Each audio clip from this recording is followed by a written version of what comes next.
Ada salah seorang pezina yang telah mengakui perbuatannya di hadapan Rasulullah hingga 4 kali. Ada pula pezina yang mengaku perbuatannya hingga menyerahkan bayinya pada Rasulullah demi menunjukkan keseriusannya bertaubat. Kisah ini dinarasikan oleh Buraidah yang dinukil dari Mukhtasar Sahih Muslim. Suatu ketika, seorang pezina bernama Ma'az bin Malik datang menghampiri Rasulullah dan berkata, "Ya Rasulullah, sesungguhnya saya telah menzalimi diri saya sendiri karena saya telah berbuat zina. Oleh karena itu, saya ingin agar engkau berkenan membersihkan diri saya." Namun, Rasulullah tidak langsung mempercayai perkataan pezina tersebut dan menolak pengakuannya. Hingga akhirnya, pezina tersebut kembali datang menemui Rasulullah dan berkata, "Ya Rasulullah, sesungguhnya saya memang benar-benar telah berbuat zina." Untuk kedua kalinya, Rasulullah menolak pengakuan tersebut. Sebab Rasulullah mengutus seseorang untuk menemui kaumnya sekaligus menitipkan pesan untuk mereka. Pesan tersebut berisi, "Apa pendapat kalian jika saya beritahukan kepada kalian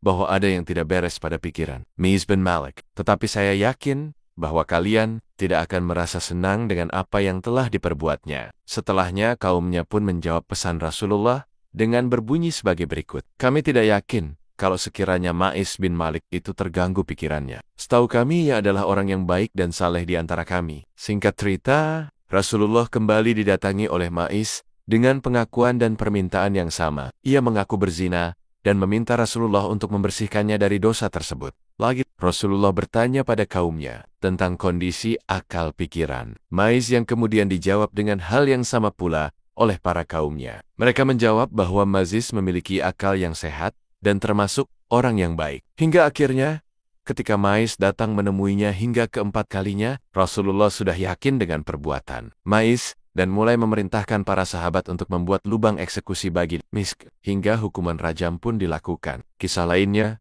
Buraidah mengisahkan, suatu ketika ada seorang perempuan dari Bani Gamidiyah datang menemui Rasulullah. Lalu dia berkata, "Wahai Rasulullah, diriku telah berzina, oleh karena itu, sucikanlah diriku." Namun, Rasulullah menolak pengakuan perempuan tersebut. Keesokan harinya, perempuan tersebut datang menemui beliau dan berkata, "Wahai Rasulullah, kenapa engkau menolak pengakuanku? Sepertinya engkau menolak pengakuanku sebagaimana engkau menolak pengakuan Ma'az. Demi Allah, sekarang ini aku sedang hamil mendengar pengakuan itu." Rasulullah bersabda, "Sekiranya kamu ingin tetap bertaubat, maka pulanglah sampai kamu melahirkan." Setelah melahirkan, perempuan itu datang lagi kepada beliau sambil menggendong bayinya yang dibungkus dengan kain. Dia berkata, "Inilah bayi yang telah aku lahirkan."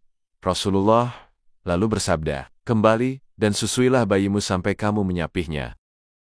Setelah selesai masa sapihannya, perempuan itu datang lagi dengan membawa bayinya. Sementara di tangan bayi tersebut ada sekerat roti. Lalu perempuan itu berkata, "Wahai Rasulullah, bayi kecil ini telah aku sapih, dan dia sudah bisa menikmati makanannya sendiri." Lalu Rasulullah meminta bayinya diserahkan pada sahabat lainnya. Kemudian beliau memerintahkan untuk dilaksanakan hukuman rajam pada perempuan asal Bani Gamidiyah tersebut. Ia ditanam dalam tanah setengah badannya, lalu dilempar batu. Di antara sahabat yang turut serta dalam prosesi hukuman rajam adalah Khalid ibnu Al-Walid. Sewaktu percikan darahnya mengenai muka Khalid, dia mencaci maki perempuan tersebut. Ketika mendengar makian Khalid, Rasulullah bersabda, "Tenangkanlah dirimu Khalid, demi zat yang jiwaku berada di kekuasaannya. Sesungguhnya perempuan itu telah bertaubat, serta dosanya telah diampuni." Setelah itu beliau memerintahkan untuk mensyalati jenazahnya dan menguburkannya. Hadis Muslim. Selanjutnya, hadis riwayat Al-Maran ibnu Husyain, bahwasanya ada seorang wanita dari suku Juhainah mendatangi Rasulullah. Dia sedang dalam keadaan hamil karena perbuatan zina. Kemudian dia berkata, "Wahai Rasul, aku telah melakukan suatu perbuatan yang harus dikenakan hudud. Maka, tegakkanlah hudud itu atas diriku." Rasulullah lalu memanggil wali perempuan itu dan berkata, "Berbuat baiklah kepada perempuan ini. Apabila dia telah melahirkan, maka datanglah kepadaku dengan membawanya." Wali tersebut melakukan apa yang diperintahkan Rasul. Setelah bayinya lahir dan disapih, lalu Rasulullah memerintahkan untuk memberi hukuman hudud pada perempuan itu. Singkat kata, perempuan dari suku Juhainah itu diikat, kemudian dirajam dengan batu hingga meninggal. Selanjutnya Rasulullah mensalati jenazahnya. Umar pun berkata kepada beliau, "Wahai Rasul, kenapa engkau menselati jenazahnya? Padahal dia telah berzina?" Rasulullah menjawab, "Dia benar-benar telah bertaubat." Andai kata taubatnya itu dibagikan kepada 70 orang penduduk Madinah, pasti taubatnya masih mencukupi untuk mereka. Adakah pernah engkau menemukan taubat yang lebih utama dari orang yang suka mendermakan jiwanya semata-mata karena mencari keridaan Allah? Hadis Muslim. Kita bisa mengambil hikmah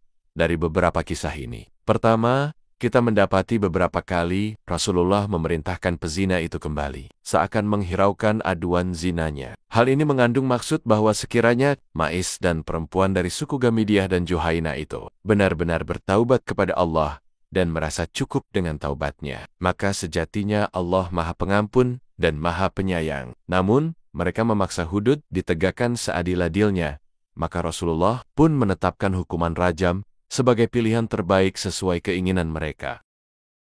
Rasulullah bersabda, "Barang siapa telah melakukan perbuatan dosa besar, hendak menutupi dosanya sebagaimana telah ditutupi Allah. Sedangkan orang yang menampakkan dosonia di hadapan kami, niscaya kami akan menegakkan hukuman baginya." Hadis Al-Hakim dan Al-Baihaqi. Syekh Syarbini dalam kitabnya Mughni Al-Muhtaj menjabarkan dari hadis tersebut dapat dipahami, seorang yang mengakui perbuatan maksiat zina, agar dikenakan sanksi hudud atas dirinya itu, menyalahi anjuran agama. Sebaliknya, seorang yang bergurau telah melakukan suatu perzinaan, maka hal demikian hukumnya haram. Kedua, kisah ini menunjukkan betapa sahabat di masa Rasulullah adalah umat terbaik. Mereka memiliki keinginan kuat untuk kembali kepada Allah dalam keadaan bersih tanpa dosa. Mereka khawatir bila hanya dengan bertaubat, namun tidak sampai nasuha, maka dosanya tetap ada. Oleh karena itu, Mais dan perempuan Gamidiyah senang memilih ditetapkannya hukum Islam lewat peradilan Rasulullah, bukan dengan cara yang kemungkinan kecil taubatnya bisa diterima. Ketiga,